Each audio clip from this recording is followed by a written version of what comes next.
신명기 28장이 68절로 되어 있는 아주 긴 장인데 그 가운데 복에 대하여 말씀을 주신 것은 1절부터 14절밖에 되지 않습니다.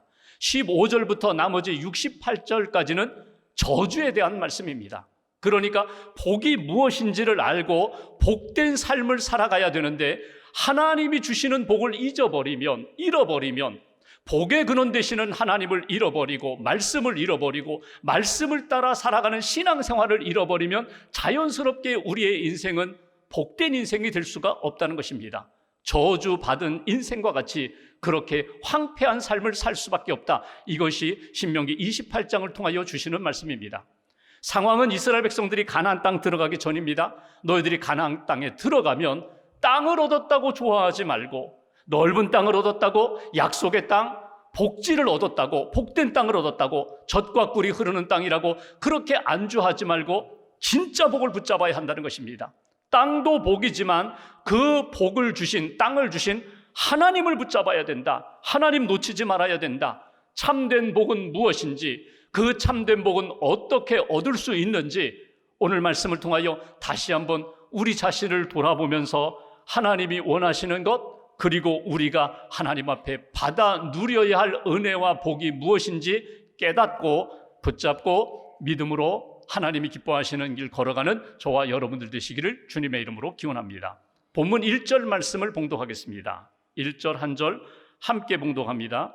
내가 내 하나님 여호와의 말씀을 삼가 듣고 내가 오늘 네게 명령하는 그의 모든 명령을 지켜 행하면 내 하나님 여호와께서 너를 세계 모든 민족 위에 뛰어나게 하실 것이라. 아멘. 1절 제일 앞부분에 보면 이렇게 말씀합니다. 내가 내 하나님 여호와의 말씀을 삼가 듣고, 하나님이 주시는 말씀, 율법, 계명, 오늘 내게 주시는 하나님의 말씀을 삼가 들으라고 그렇게 표현합니다. 원문을 보면은 듣고 들으라, 듣는다는 말이 2번 반복되어 강조하는 것을 보게 됩니다. 샤마 샤마, 들으라 들으라, 집중해서 들으라는 것입니다. 반드시 들어야 한다는 것입니다. 내가 주의하여 귀를 기울이고 경청해야 한다. 무엇을? 하나님이 너희에게 주신 말씀을 들을 때에 내가 복된 인생으로 살아갈 수가 있다. 여러분 귀가 열려서 말씀을 들을 수 있다는 것은 이건 복입니다. 마음을 열어서 오늘 하나님의 음성을 들을 수 있다는 것, 이것은 복입니다. 말씀이 복이고 말씀을 듣는 내 심령이, 말씀을 듣는 그 시간이, 그 삶의 자리가 하나님이 주신 은혜요 복이라고 오늘 성경은 말씀합니다. 여기서 첫 번째 주시는 메시지, 우리가 어떻게 해야 하나님이 주시는 은혜와 복을 누리며 살 수 있을까? 하나님의 말씀을 듣고 또 듣는, 삼가 듣는 믿음의 인생이 되어야 한다. 이것이 우리에게 주시는 첫 번째 말씀입니다.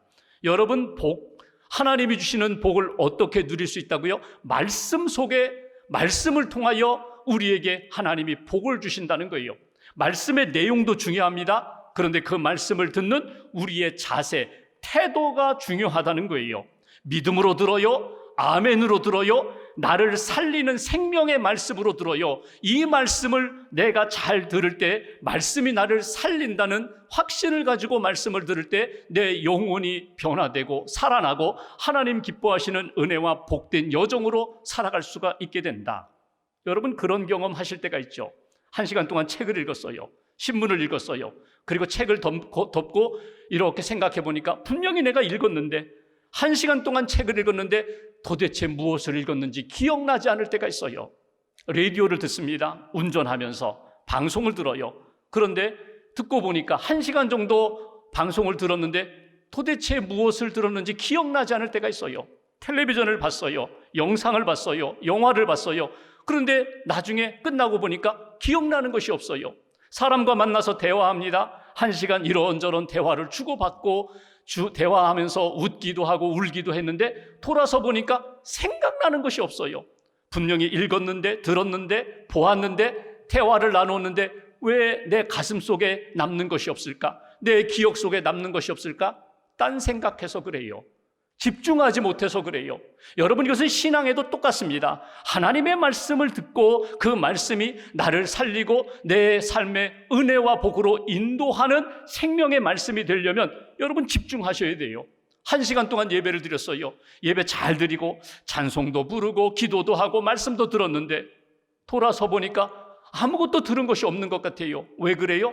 다른 말씀을 듣는 일에 회방하는 일들이, 집중하지 못하는 생각들이 내 마음에 자리 잡고 있으면 내가 예배에 집중하지 못해요. 말씀에 집중하지 못해요. 그 말씀이 내 심령 안에 들어오지 못한다는 것입니다. 뿌리 내리지 못한다는 것입니다. 그래서 오늘 하나님 앞에서 복된 인생으로 살려면 하나님의 말씀을 삼가 듣고 하나님의 말씀을 집중하여 듣고 또 들으면서 그 말씀이 내 안에 들어올 수 있도록 믿음의 자세를 갖추어야 된다. 커밍웍이라는 사회학자가 이런 이야기를 합니다. 이 세상에서 현대인이 성공하려면 직장에서 공부하는 학생이 학교에서 또 우리가 사회생활하면서 성공하려면 무엇보다도 태도가 중요하다는 이야기를 해요. 자세가 중요하다. 지식도 있어요. 경험도 있어요. 능력도 있어요. 그런데 태도가 불량하면, 태도가 바로 세워지지 못하면 그 사람은 그 공동체에서 성공할 수가 없다. 여러분, 신앙생활도 다르지 않습니다. 예배드리는 자세, 기도하는 자세, 말씀을 듣는 자세, 그리고 내게 주신 은혜를 내가 받고 간직하는 믿음의 태도, 자세가 무엇보다도 중요하다는 것입니다. 말씀이 제대로 들어오면 말씀이 나를 변화시켜요. 말씀으로 지혜를 얻어요. 능력을 얻어요. 생명력을 얻어요. 어둠을 물리치고 그 말씀의 빛으로 충만하게 채워지면 하나님이 주시는 진정한 기쁨도 평안도 누리게 된다는 것입니다. 그래서 오늘 말씀합니다. 너희들이 가나안 땅에 들어가서 많은 것들을 보고 누리면서 무엇보다도 하나님이 주시는 복을 받고 누리고자 한다면 너희들 하나님의 말씀에 집중해야 돼. 듣고 또 새기고 새기는 하나님의 사람이 되어야 돼. 이것이 주시는 메시지예요. 인도에서 67년 선교 사역을 했던 스탠리 존스 선교사님이 그의 나이 88세에 쓰러지셨어요. 뇌졸중으로 쓰러지셨어요. 미국의 보스턴 병원에서 치료를 받습니다. 말이 되지 않아요. 몸이 불편해요. 그런데 그분이 67년 인도에서 사역한 다음에 내가 이렇게 쓰러졌는데 내가 얼마를 살지 모르지만 내가 지금 연약해진 이 시간은 하나님의 말씀의 능력을 내가 확증하는 시간이다. 그는 선교하면서 설교하면서 하나님이 살아계십니다. 말씀의 능력이 있습니다. 수많은 말씀을 전했는데 지금 이 시간 나에게 오늘 하나님의 말씀이 나를 살리시고 치유하시고 능력으로 나타나는 것을 내가 확실히 증거로 보여야 할 시간이다. 그래서 몸이 불편하고 말이 나오지 않는데도 옆에 있는 간호사분들에게, 옆에 있는 친구들에게 계속 부탁하는 거예요. 말씀해 주세요. 하나님의 말씀을 읽어주세요. 하나님의 말씀을 들려주세요. 말씀이 내 안에 들어오면, 내가 말씀을 들어오면, 말씀이 내 안에 들어오면 말씀이 나를 살려주실 것입니다. 치유해 주실 것입니다. 일으켜 주실 것입니다. 그런데 그분의 믿음대로 정말 말씀을 들으면서 몸이 회복되었어요. 그리고 다시 인도에 가서 2년 동안 더 사역하다가 하나님의 부르심을 받게 됩니다. 여러분, 말씀은 생명력이 있다는 것을 여러분 놓치지 마세요.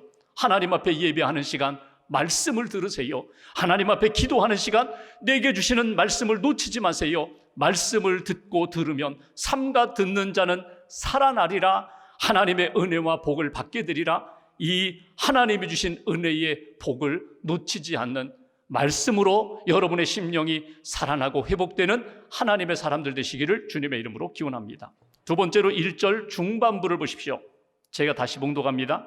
내가 오늘 네게 명령하는 그의 모든 명령을 지켜 행하면, 하나님이 모세를 통하여 이스라엘 백성들 가나안 땅을 눈앞에 둔 그들에게 말씀을 주신다는 거예요.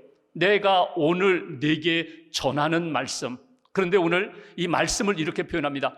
명령이다. 명령이다. 두 번에 걸쳐 말씀하세요.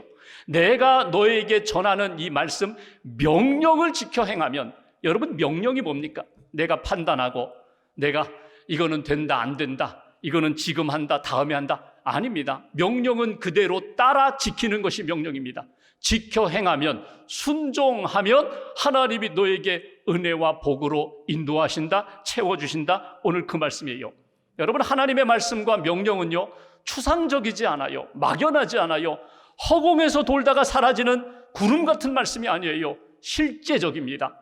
내 속에 들어와서 나를 살리는 실제적인 말씀이고 현실적인 말씀이에요. 영적인 말씀이면서 동시에 내 삶에 구체적으로 내가 적용하면서 변화되어야 할 하나님이 주시는 명령이에요. 이 말씀, 이 명령을 놓치지 말라는 거예요. 여러분, 명령이라고 말씀하셨습니다. 하나님의 말씀에 대하여 가감하지 마세요.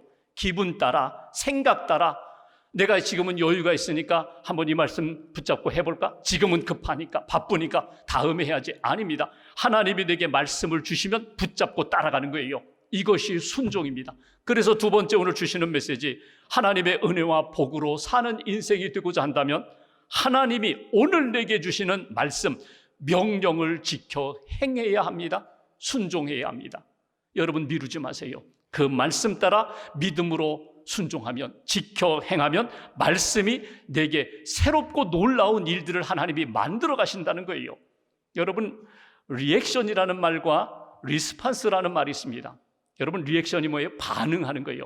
어떤 이야기를 들었어요? 누가 나에게 쿡 찔렀어요? 그러면 나도 모르게 동물적인 감각을 가지고 즉각적으로 반응하는 것, 생각나는 대로 말하는 것, 내 감정대로 표현하는 것, 이것이 반응이라면 응답은 달라요. 응답은 한 번 더 생각하는 것입니다. 기도하는 것입니다. 믿음으로 바라보는 것입니다. 그리고 리스판스가 뭐예요? 책임을 지는 거예요.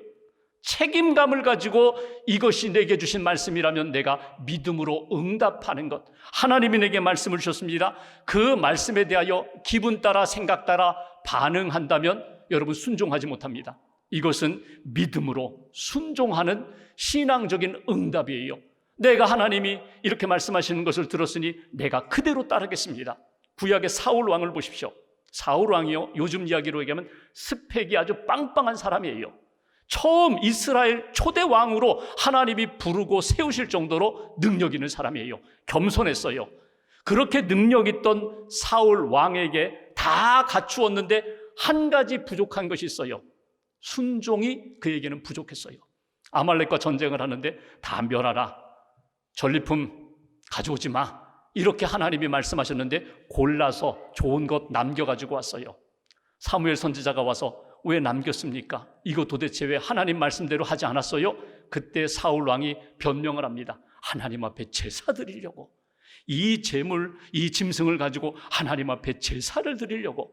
그때 사무엘 선지자를 통하여 주신 유명한 말씀 있죠. 순종이 제사보다 낫고, 아무리 예배를 잘 드리고 멋지게 예배를 드린다고 해도 하나님 앞에서는 순종이 더 귀하다. 수양의 기름보다 듣는 것, 하나님의 말씀을 듣고 그대로 행하는 것, 이것이 더 귀하다. 다 갖추었는데 순종하지 않으니까 하나님으로부터 버림받는 왕이 돼요. 그의 인생 말년은 하나님 앞에 아름답지 못했어요. 반면에 여호수아를 볼까요? 모세의 후계자 여호수아, 모세와 비교해 보면 능력도 부족해요. 부족함이 많아요. 그런데 여호수아가 잘한 것이 있어요. 믿음의 순종을 잘했어요.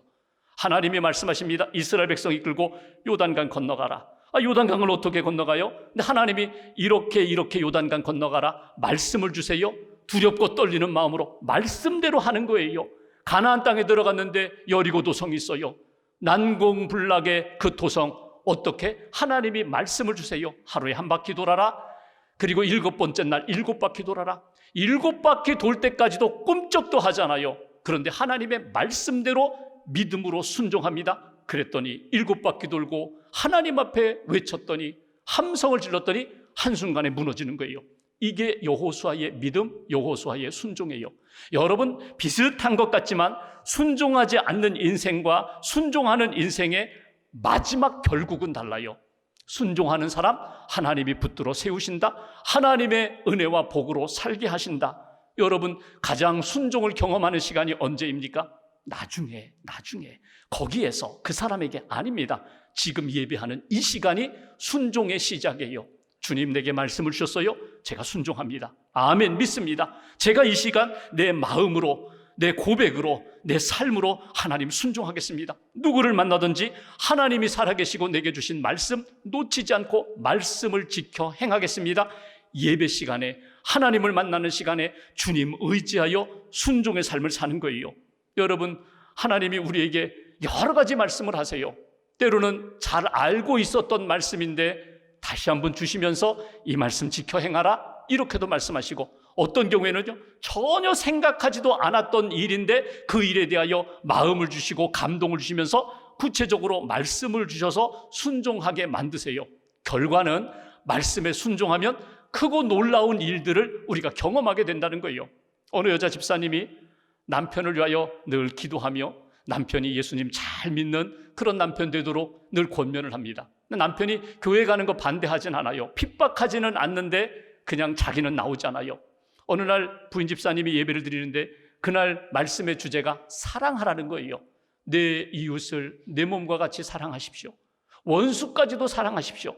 사랑을 표현하라는 거예요. 근데 말씀을 들으면서 딱 떠오르는 사람이 내 남편, 내가 사랑하는데, 죄송합니다, 왼수와 같은 남편, 그래도 내가 사랑하는데, 그래도 내가 참 좋아하는데, 교회 가는 거 반대하지 않는데 내 남편에게 어떻게 사랑을 고백할까? 근데 말씀 중에 이렇게 표현합니다. 사랑한다고 말하기가 좀 불편하고 부담스러우면 이렇게 표현해 보라고. 나는 당신 때문에 행복합니다. 나는 당신 때문에 행복합니다. 아, 그렇구나. 내가 이 표현을 가지고 남편에게 사랑을 고백해야지. 퇴근하는 남편, 음식 잘 차려놓고 남편을 맞이하면서 이 표현을 썼습니다. 여보, 내가 당신 때문에 너무 행복해. 당신 때문에 행복합니다. 그랬더니 남편이, 경상도 남편이거든요, 위아래를 이렇게 보더니 미쳤냐? 그러더라는 거예요. 그 다음 날도 또 했어요. 여보, 내가 당신 때문에 너무 행복합니다. 그랬더니 아무 말 하지 않더라는 거예요. 셋째 날 또 했어요. 여보, 내가 당신 때문에 너무 행복하다고. 당신 때문에 내가 하나님 앞에 얼마나 감사하는지 모른다고. 그랬더니 남편이 한마디 하더라는 거예요. 나도 그래. 나도 그래. 나도 너 때문에 행복하다. 나도 당신 때문에 나도 행복하다. 그 다음 이야기는 몰라요. 근데 제가 추측하는 겁니다. 그 다음에는 아마 남편이 넷째 날에는 분명히 이렇게 얘기했을 것 같아요. 소원이 뭐야? 소원대로 해줄게. 소원이 뭐야? 교회 가는 것? 교회 갈게. 소원이 뭐야?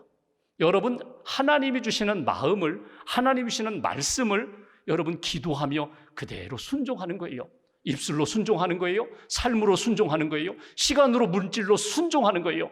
그러면 우리가 상상하지 못했던 일들을 하나님이 우리에게 베풀어 주신다는 거예요. 이게 은혜요. 이게 하나님이 주시는 복이에요.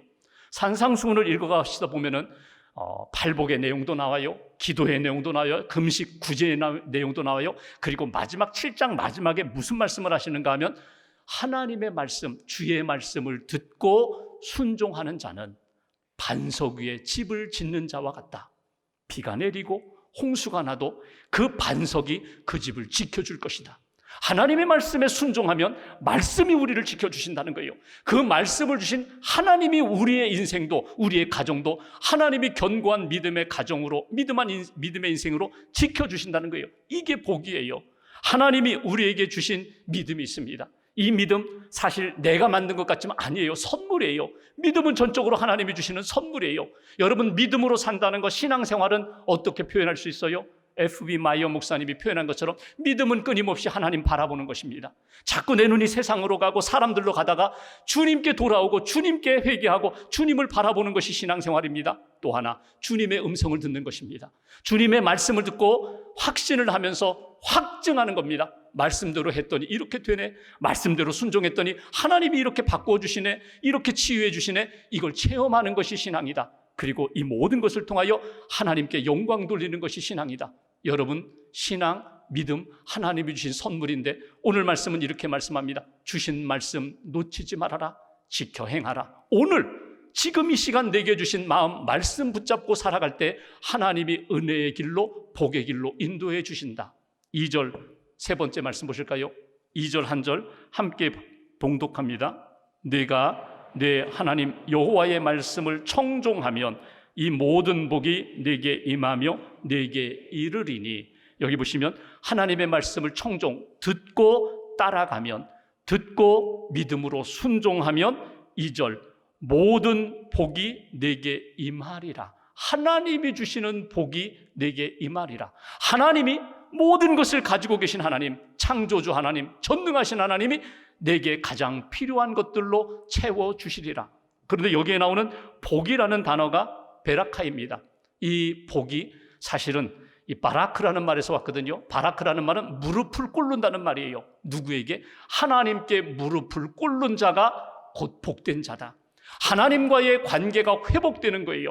하나님께 나오는 거예요. 탕자가 집을 떠나 아버지를 떠나 멀리 갔다가 다시금 집으로 돌아와서 아버지라고 부르는 것, 처음에는 아버지라고 부를 수 없는데 너는 내 아들이야, 이래서 다시금 하나님 앞에 아버지라고 부를 수 있는 것, 이게 복이라는 거예요. 하나님 앞에 무릎을 꿇고 하나님 앞에 나아갈 때 하나님이 놀라운 은혜의 역사로 채워주시리라. 영적인 복도 주시리라.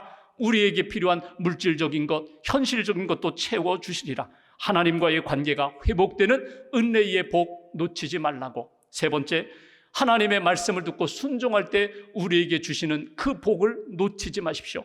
하나님이 주시는 복, 하나님만이 주실 수 있는 복, 우리에게 부어주시고 싶어하는 그 복을 우리가 받아 누려야 한다는 것입니다. 여러분, 하나님과 복이 따로 떨어져 있는 것 아닙니다. 하나님은 여기 있고 복은 여기 있는 것 아닙니다. 하나님 자체가 복입니다. 하나님 그분이 생명이고 그분이 능력입니다. 하나님을 품고 하나님과의 관계가 회복될 때 우리의 인생은 은혜와 복된 인생으로 나아가게 된다. 3절을 보십시오. 하나님의 은혜와 복으로 사는 인생, 관계가 회복된 사람들에게 3절, 성읍에서도 복을 받고 들에서도 하나님이 주시는 복을 받을 것이다. 성읍 사람들이 많은 공개적인 장소에서도 공적으로도 복을 받고 들, 아무도 없는 들녘, 그 밭에서 홀로 일하는 그 시간에도, 고독한 시간에도 하나님이 내게 함께 하시며 복을 주실 것이다. 4절, 내 몸의 자녀, 토지, 소산, 내 짐승의 새끼, 소, 양의 새끼가 복을 받을 것이다. 나만이 아니라 나의 다음 세대까지도 시간이 흘러가면서 믿음의 역사, 은혜의 역사가 계속 이어가는 복을 받게 될 것이다. 5절, 내 광주리, 떡반죽 그릇이 복을 받을 것이다. 일상생활에서 일용할 양식을 준비하는 그 떡반죽 그릇, 그 과일 바구니, 채소 바구니, 그 일상생활에서 주시는 하나님의 은혜와 복이 있을 것이다. 6절, 한 절 같이 봉독합니다. 내가 들어와도 복을 받고 나가도 복을 받을 것이니라. 들어와도 나가도 복을 받는다는 것이 무엇입니까? 내 출입을 하나님이 지켜주시리라. 들어가고 나오는 그 문, 성문에서 원수와 딱 부딪혔을 때, 담판해야 될 때, 죽느냐 사느냐의 문제가 생길 때 하나님이 수치를 당하지 않게 해주시리라. 너를 지켜주시리라. 너에게 승리를 주시리라. 그러니까 하나님은 어느 곳에 있든지 어떤 시간을 맞이하든지 나의 가장 일상생활 속에서도 은혜와 복으로 채워주시고, 성문을 지나갈 때에도 나가고 들어올 때에도 하나님이 주시는 놀라운 은혜와 복으로 살게 될 것이다. 여러분, 구약에서 성문은 구원과 관련되어 있습니다. 결국 우리가 매일 출입문으로 들어가고 나오고 하지만 결정적인 시간에 우리가 지나가야 할 문이 있어요. 죽음의 문을 만났을 때 하나님이 우리를 생명으로 인도해 주시리라. 예수님의 복음을 믿고 예수님 붙잡고 믿음으로 순종하는 사람, 믿음으로 하나님을 의지하여 사는 사람들에게 하나님은 천국으로, 생명으로 우리를 인도해 주시는 은혜와 복을 받을 것이다. 이것이 우리에게 주신 가장 귀중한 복입니다. 여러분, 인생을 살아가면서 연약한 인생, 실과 같은 인생, 저마다 뭔가 이렇게 의지하는 것이 있어요. 내가 의지하는 바늘이 있어요. 실과 같은 연약한 인생이지만 어떤 사람은 재물을, 어떤 사람은 젊음, 건강, 지식, 자기가 의지하는 것, 거기에 내 인생을 꿰어서 내 인생을 걸어가지고 그 힘을 의지하며 내 인생이 이렇게 이어져 가거든요. 여러분, 믿음의 사람들에게 있어서 여러분, 바늘은 무엇일까요? 나에게 있어서, 내 인생에 있어서 나를 이끌어가는 바늘은 무엇일까? 하나님이 내 인생의 바늘이 되세요. 하나님의 말씀이 내 인생의 바늘이 되시는 거예요. 여러분, 내 힘으로는, 이 실로는 도저히 가죽을 뚫을 수가 없어요. 그런데 바늘 되시는 그분은 가죽까지도 뚫어요. 그리고 나를 꿰매으세요. 내 인생을 하나님이 이렇게 만드셔서 아름답게도 만드시고 하나님이 기뻐하시는 인생으로, 복된 인생으로 하나님이 만들어 주신다. 오늘 진짜 복은 무엇인가? 하나님이 복이십니다. 말씀이 복이 되십니다. 하나님과 연결되어, 하나님의 말씀과 연결되어 믿음의 길을 걸어가는, 하나님의 말씀을 청종하고 하나님만이 주실 수 있는 그 은혜와 복을 충만히 경험하며 살아가는 하나님의 사람들, 믿음의 인생들 되시기를 주님의 이름으로 축원합니다.